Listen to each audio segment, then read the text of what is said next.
আজ কিন্তু আমি কোনো রান্নাই আপনাদের সাথে শেয়ার করব না। আজকে আমি আসছি আমার প্রিয় বন্ধুদের সাথে। আমার বাসার ভিডিও এবং আমার বাসায় মেহমান আসা উপলক্ষে আমি কী রান্নাবান্না করেছি, তাদের কীভাবে আদর যত্ন করেছি সেটাই আপনাদের সাথে শেয়ার করব। তো প্রিয় ভাই ও বোনেরা, আসসালামু আলাইকুম। কেমন আছেন আপনারা সবাই?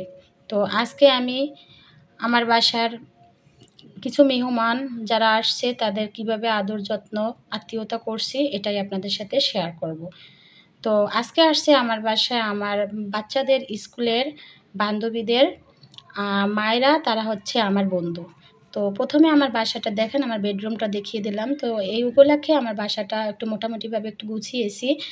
তো এটাই আপনাদের সাথে শেয়ার করতেছি। তো আমি কিন্তু আমার বেডরুমটা দেখানোর পর আমার মেয়েদের রুমটাও দেখিয়ে দিলাম।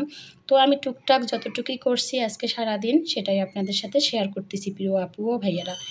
তো অবশ্যই আমার ভিডিওটি একটু ধৈর্য সহকারে দেখবেন, যেহেতু আমি আজকে আমার সারাদিনের ব্লগটি আপনাদের সাথে শেয়ার করতেছি। তো এই তো আমার সুপার রুমে চলে আসলাম। তো মোটামুটি যতটুকু আমি পারছি এত ব্যস্ততার মধ্যেও, রান্নাবান্নার মধ্যেও তো আপনাদের সাথে শেয়ার করতেছি। তো আমি দুটো রুম দেখিয়ে দিলাম সুপার রুম থেকে, এখন সামনের রুমে যাচ্ছি। তো টুকিটাকি আমার বাসায় যতটুকু এতদিন আপনাদের সাথে রান্না নিয়েই সব কিছু কথা হয়েছে, রান্না কীভাবে রান্না করি সেটা তো আজকে আমি টুকিটাকি জিনিস আমার বাসার দেখিয়ে দিলাম। তো প্রিয় আমার বন্ধুরা, অবশ্যই আমার ভিডিওটি যদি ভালো লাগে আমাকে সাবস্ক্রাইব করবেন এবং পাশে থাকবেন, এবং পাশে থাকা বেল বাটনটি অন করে দেবেন, নতুন নতুন ভিডিও পেয়ে যাবেন। দেখেন আমার ডাইনিং রুমে চলে আসলাম। তো এই তো আমি ঘুরিয়ে দেখাচ্ছি ডাইনিং রুমের আশেপাশে যাই আছে না কেন, যতটুকুই আমার বাসায় যাই যেরকম আমি গুছিয়েছি, বা সবসময় একরকম থাকে না, দেখানো হয় না, যেহেতু আমার বাচ্চারা এলোমেলো করে ফেলে। তো আজকে মেহমান আসার উপলক্ষে যতটুকুই হয়েছে বাসায় ততটুকুই আপনাদের সাথে শেয়ার করতেছি। আমার রান্নাঘরটা ঘুরিয়ে দেখিয়ে দিলাম। তো এই তো হচ্ছে আমার ভালোবাসার রান্নাঘর, এখান থেকেই আপনাদের সাথে সব রান্নাবান্না করে শেয়ার করি। তো আমার ভালোবাসার সংসারটাও আমি আজকে ঘুরিয়ে দেখিয়ে দিলাম, যেহেতু আমার রান্নাঘর দেখানো হয় কিন্তু আমার সমস্ত বাসার রুমগুলো বা বাসার ডেকোরেশন এগুলো কিছুই দেখাতে পারি না সময়ের অভাবে। তো এজন্য আমি টুকিটাকি, কিন্তু এটা কিন্তু আমার শাশুড়ির রুম, ভিতরে চলে আসলাম। তো টুকিটাকি আমি আজকে আপনাদের সাথে শেয়ার করতেছি। তো এপাশে কিন্তু আরেকটা রুম আছে, সেটা আমি আপনাদের সাথে শেয়ার করতেছি। ওপাশে কিন্তু আমার যার রুম হয়তো তাদের নাম বলা হয়নি, তা আমি রুমগুলো ঘুরিয়ে দেখিয়ে দিলাম। তো এটা হচ্ছে আমার দেবরের রুম। তো প্রিয় আমার বন্ধুরা, যদি আমার ভিডিওটি ভালো লাগে লাইক ও কমেন্ট করবেন। দেখেন আমার টিয়া পাখিটা বসে আছে খাঁচার মধ্যে, ও এখানেই সবসময় থাকে। তো এখন আমি আমার বাসায়, যে আমার ভাবিরা আসছে, ভাবিরা হচ্ছে আমার বন্ধু, আমার মেয়েদের বান্ধবীর মা, তারা হচ্ছে আমার অনেক ভালোবাসার কাছের মানুষ এবং প্রিয় মানুষ। তারা অনেক বেশি তাদের আমি ভালোবাসি, এবং এজন্য আমি বাসায় তাদের মানে আন্তরিকভাবে দাওয়াত দিছি এবং তারা আন্তরিকভাবে আমার বাসায় আসছে। তো এই দেখেন তাদের উপলক্ষে আমি প্রথমে দুধ দিয়ে ফিরনি রান্না করলাম, যেহেতু তাদের আমি মোটামুটিভাবে যতটুকু পারছি একটু আদর যত্ন করেছি। তারপরেও কিন্তু সময়ের অভাবে অনেক কিছুই খাওয়াতে পারিনি তাদের, যেহেতু সময়ের অভাবে অনেক সমস্যা হয়ে গেছে। তো এখন আমি ফিরনিটা বসিয়ে দিলাম। এদিকে আবার রুটি পিঠার জন্য আমি, আমার বাসায় সেদিন অনেক লোক ছিল, অবশ্য সবাই করছে, আমি বাসার কাজগুলোই করেছি, এই রান্নাবান্না এগুলো কিন্তু আমি তেমন একটা করিনি। একটু সাহায্য করছি সবাইকে হাতে। তো রুটি পিঠাগুলো আমার লোক ছিল, তারাই বানিয়েছে।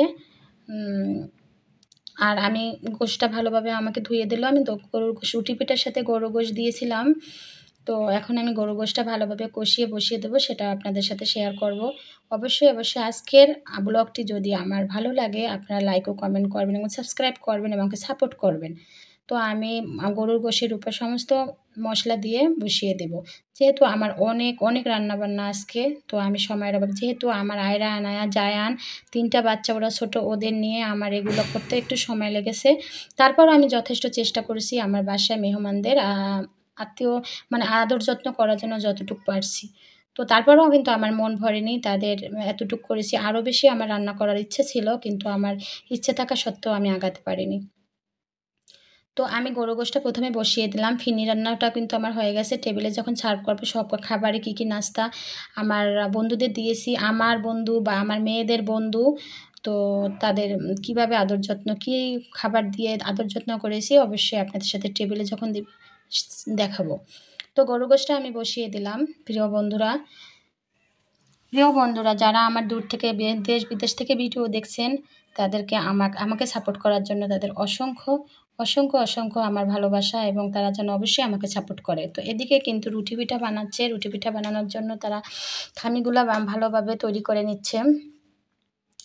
আর গরু গোশ রুটি পিঠা, তারপর রুটি পিঠার সাথে আমি একটু নারকেলের ঝোলও করেছি। আগের দিনে কিন্তু মা দাদিরা যেমন নারকেলের দুধ দিয়ে ঝোল রান্না করতো, সেটাই কিন্তু আমি করেছি। যেহেতু আমার শাশুড়ি বলেছে, এজন্যই যে আমি গরু গোশ দিয়ে খাবো না, আমি নারকেলের ঝোল দিয়ে রুটি পিঠা খাবো। তো নারকেলের ঝোলও আমি করেছিলাম রুটি পিঠার সাথে। তো সবাই কিন্তু বেলতিছে। আর আরেকটা কথা হচ্ছে, আজকে কিন্তু আমার ব্লগটি অনেক বেশি বড়। তো আপনারা একটু ধৈর্য সহকারে দেখবেন, অধৈর্য হবেন না, যেহেতু আমি ভালোবেসেই কিন্তু ব্লগটি আপনাদের সাথে শেয়ার করতেছি। এদিকে কিন্তু আমি কিছু মোমো তৈরি করব। যেহেতু মোমো তৈরি করার জন্য আমি এখন বাজে সকাল 11:30। তো মোমো তৈরি করার জন্য খামিটা তো আগে রেডি করে রাখতে হয়।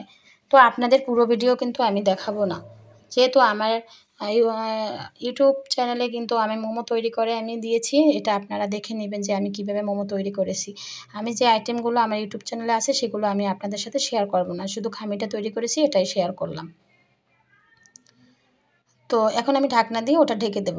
তো এখন আমি কিন্তু মোমো তৈরির যে উপকরণগুলো, আমি কিন্তু ওই দিন গাজর নিয়েছিলাম, আর এক বাটি 1 কাপ পরিমাণ আমি গোশ নিয়েছিলাম, আর একটা টমেটো আর বরবটি নিয়েছিলাম। এটা ভেজে আমি মোমোর উপকরণটি, এটি হচ্ছে মোমোর উপকরণ। তো প্রিয় বন্ধুরা, আপনারা যদি অনেক সুন্দরভাবে পারফেক্টলি মোমো তৈরি করতে চান, তাহলে আমার ইউটিউব চ্যানেলে ঢুকে আপনারা মোমো তৈরি কীভাবে পারফেক্টলি করতে হয় সেটা আপনারা দেখে নেবেন। তো প্রিয় আমার বন্ধুরা, অবশ্যই অবশ্যই আমার ভিডিওটি একটু ধৈর্য সহকারে দেখবেন, আবার বলে দিলাম। তো এখন কিন্তু আমি একটু জর্দা রান্না করব। জর্দার জন্য আমি 1.5 পট চাল নিলাম। তো জর্দাটা আমি ভালোভাবে এখন রান্না করতে বসিয়ে দিলাম। জর্দার রঙটাও আমি দিয়ে দিলাম।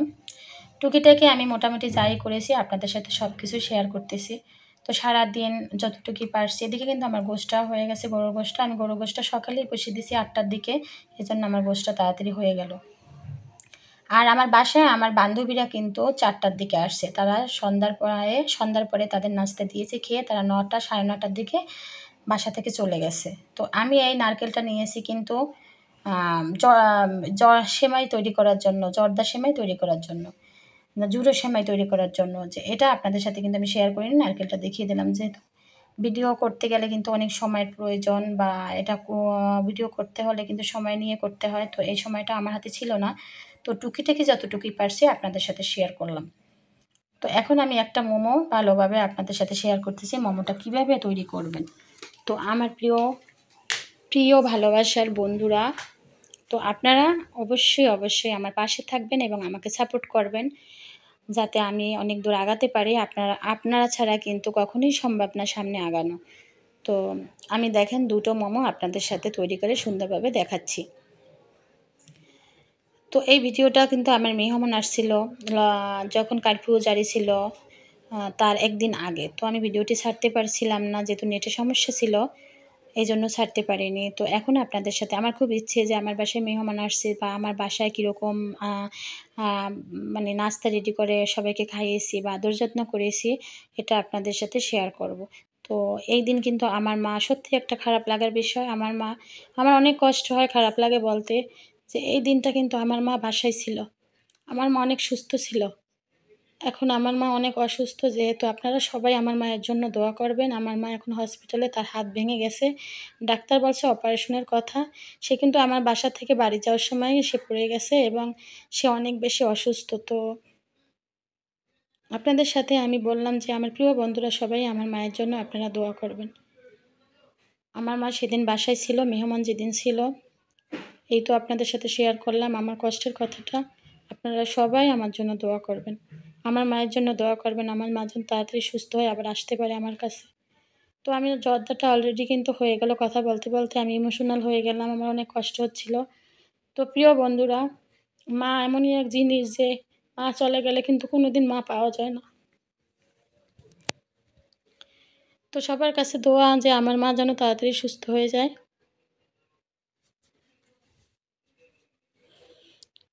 এই তো আপনাদের সাথে আমি বললাম, যেহেতু আপনারা সবাই, মানুষের দোয়াটাই হচ্ছে অনেক কিছু। ভালোবেসে যদি আল্লাহর কাছে দোয়া করে সবাই, তাহলে কিন্তু অসুস্থ মানুষও কিন্তু সুস্থ হয়ে যায়। আল্লাহ অনেক কিছুই পারে। তো এখন আমি একটু মেহমানের জন্য লাচ্ছি তৈরি করব। এজন্য আমি কিছু আম নিয়েছি, দুধ নিলাম, দধি নিলাম। এই তো আমরা যা উপকরণ নিলাম সব আপনাদের সাথে শেয়ার করলাম। এগুলো এখন প্রত্যেকটা উপকরণ ব্লেন্ডারের মধ্যে দিয়ে ভালোভাবে ব্লেন্ডার করে নিব। যেহেতু মেহমান আসার সাথে সাথে অনেক গরম লাগবে, খারাপ লাগবে, বাহির থেকে আসার পরে আমি লাচ্ছিটা তাদের পরিবেশন করব। এজন্য লাচ্ছিটা তৈরি করে রাখলাম ফ্রিজের মধ্যে। তো আমার প্রিয় ভালোবাসার বন্ধুরা, যে যেখান থেকে দেশ বিদেশ থেকে আমার ভিডিও দেখছেন, সবাই আমার জন্য দোয়া করবেন, আমার মায়ের জন্য দোয়া করবেন, আমার মা যেন তাড়াতাড়ি সুস্থ হয়ে যায়। তো লাচ্ছিটা অলরেডি কিন্তু আমার হয়ে গেল। এখন আমি এক এক টুকরা বরফ দিয়ে আমি লাচ্ছিটা রেডি করে রাখবো, যেহেতু মেহমান আসার সময় চলেও আসছে। আমি এই ভিডিওটা কিন্তু 10 দিন পর ছাড়লাম, যেহেতু এই ভিডিওটা আমার দেশের পরিস্থিতি ভালো ছিল না, কারফিউ জারি, নেট ছিল না। এর আগে থেকেই আমার মেহমান বাসায় আসছিল। তো এখন আজকে আমি এই ভিডিওটা ছেড়ে দিলাম।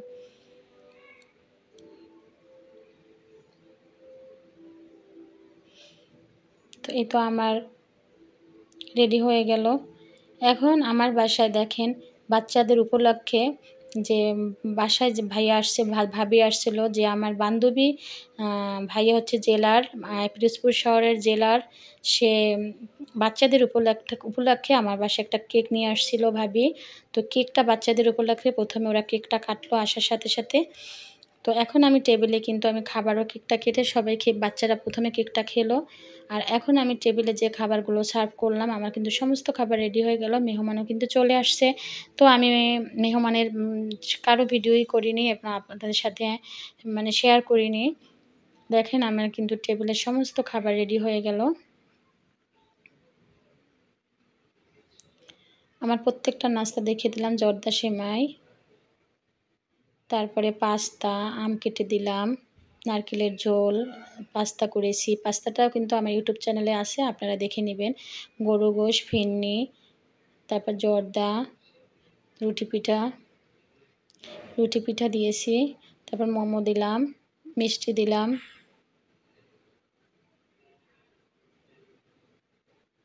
আমি যতটুকু পারছি চেষ্টা করেছি আমি আমার বান্ধবীদের ভালো মন্দ খাওয়ানোর জন্য। তো আপনাদের সাথে শেয়ার করলাম। অবশ্যই আমার ভিডিওটি যদি ভালো লাগে, আমার আজকের রান্নাটা যদি আপনাদের ভালো লাগে বা খাবার দেখে ভালো লাগে, অবশ্যই আমাকে একটি লাইক, কমেন্ট করবেন এবং সাপোর্ট করবেন। যে আপনাদের ভালোবেসেই কিন্তু আমি ভিডিওটি আপনাদের সাথে শেয়ার করলাম। আমার অনেক বেশি মন খারাপ, ভালো লাগে না, শরীর ভালো লাগে না, আমার মার টেনশন, সব কিছু নিয়েই কিন্তু আছি। তারপর এর মধ্যেও কিন্তু আপনাদের সাথে আমি আমার ভিডিওটি শেয়ার করলাম। তো ভাবলাম যে আমার বাসায় মেহমান আসছে, আমার বান্ধবীরা আসছে, কি করলাম, বাসায় কি রান্না করলাম, তো আমার বন্ধুদের সাথে একটু শেয়ার করি। এজন্যই আমার শেয়ার করা। তো অবশ্যই আমার পাশে থাকবেন, আমাকে সাপোর্ট করবেন। যে যখন আমার এই দৃশ্য মনে পড়ে, তখন আমার মায়ের কথা খুব মনে পড়ে, যেই দিন আমার মা বাসায় ছিল এবং আমার মা কিন্তু আমার সাথে ছিল এবং এই রুটি পিঠা কিন্তু আমার মা আমার কাছে বসে খেয়েছে বা তৈরি করেছে, আমার সাথে শেয়ার হইছে। এই তো।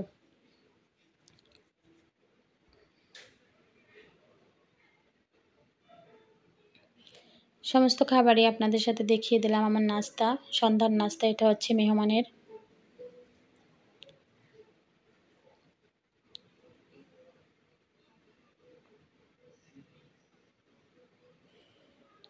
তো এখন সবাইকে খাওয়া শেষ হয়ে গেল। সন্ধ্যার নাস্তার পর যখন বান্ধবীরা চলে যাবে, বন্ধুরা আমার, তখন চা দিলাম, দুধ চা। সবাই দুধ চা খেলো। দেখেন এখন সবাই আমার বান্ধবীরা দেখিয়ে দিলাম আমার কারা বান্ধবী। অনেক সুন্দরী আমার ভাবিরা কিন্তু, তাদের দেখিয়ে দিলাম। বাচ্চারা সবাই চলে যাচ্ছে। রাত্র এখন 10টা বাজে। তো সবাই কিন্তু গাড়িতে উঠতেছিল। আমি কিন্তু ফার্স্ট দেখাইনি আমার বান্ধবীদের। আমার ছেলে কিন্তু এক ভাবির কোলে উঠছে, সে যাবে, কান্না করতেছিল। তো এই তো, সবাই ভালো থাকবেন, শুভকামনায়। আল্লাহ হাফেজ।